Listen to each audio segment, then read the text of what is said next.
Les décors ajourés.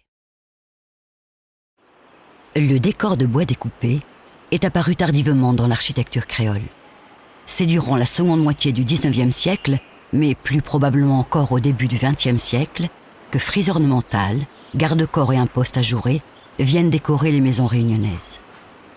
Inspirés d'éléments en fonte de fer moulés ou estampés, ces décors sont aussi directement influencés par l'architecture qui se développe en Europe au milieu du XIXe siècle, notamment en France et en Angleterre.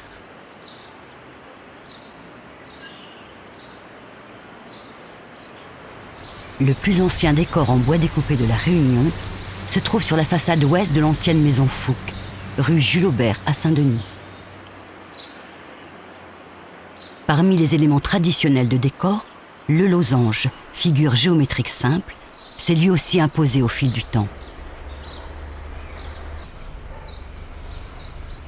Le décor le plus emblématique reste toutefois le lambrequin. Sa réalisation suit la fantaisie des artisans et les exigences des propriétaires. Plus riches sur le devant des maisons, ils sont souvent plus modestes sur les côtés.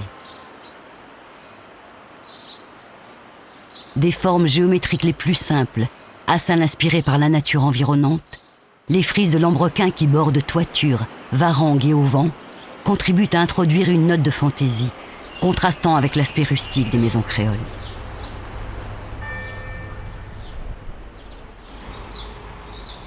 D'apparition tardive dans l'histoire de l'architecture réunionnaise, le décor en bois ou en métal découpé est aujourd'hui considéré comme l'un des symboles les plus représentatifs de l'architecture créole.